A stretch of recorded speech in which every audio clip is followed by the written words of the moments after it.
নন্দীগ্রামে তৃণমূল নেতা শেখ সুফিয়ানকে নাম না করে ধ্বংস করার হুঁশিয়ারি দিলেন শুভেন্দু অধিকারী। তিনি বলেন, আমি যার দিকে তাকাই সেই ধ্বংস হয়। শাহজাহানের দিকে তাকিয়েছি, ধ্বংস হয়েছে। কেষ্ট 2 বছর জেল খেটেছে। আর এই তারা চাঁদবাড়ির জাহাজ মালিক অর্থাৎ সুফিয়ানকে উদ্দেশ্য করে নন্দীগ্রামে দেবব্রত মণ্ডল খুনের মামলায় তুমি শর্ত সাপেক্ষ জামিনে আছো, আমি দেখছি। এছাড়াও তিনি বলেন, তুমি সকালবেলা শহীদ তর্পণে এসে অনেক গালাগালি দিয়েছ। তুমি দেখবে আমি কি করতে পারি। তুমি দেখবে আর জ্বলবে, লুচির মতন ফুলবে।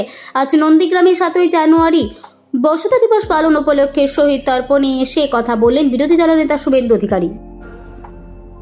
22 সালে 7ই জানুয়ারি আমাকে শহীদ মিনারে মালা দিতে দেওয়া হয়নি। 2022 সালে আগের দিন রাত্রে এসে আমাকে মালা দিতে হয়েছে।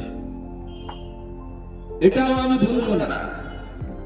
পৃথিবীটা গোল, হিসাব হবে, সুদ সহ হিসাব আমি তুলব। আমি যাকে প্রাক্তন করেছি, হারিয়েছি আপনাদের সাহায্যে, তাকে আমি প্রাক্তন করব। আর 26 সালের পরে এদের কোন বাবা এসে এখানে সকালবেলা বক্তৃতা করে আমি সেটাও করব। এখানে একটা চোর এসেছিল একটু আগে, তারাচাঁদ বাড়ির চোর, জাহাজ বাড়ি করেছে, অসংখ্য বউ,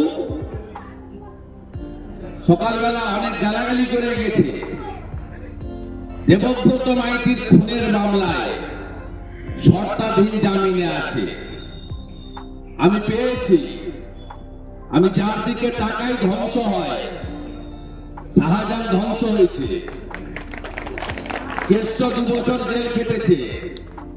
আর এই তারাচাঁদ বাড়ির এই চোরটাকে আমি বলে গেলাম, তোমার অবস্থা কি করব আমি শুধু দেখে নিবে, দেখবি আর জ্বলবি, লুচির মতো ফুলবি। 15 মাসে 7টা এসপি চেঞ্জ করেছিলেন। এলাকার মানুষ যদি সাথে থাকে, মাটি যদি সঙ্গে থাকে, আপনি পুলিশ দিয়ে কিছু করতে পারবেন না। আর আমাদের লোকরা জেল খাটায় অভ্যস্ত আছে, মাথা নত করতে পারবেন না। এদের বদল আপনি করতে পারবেন না।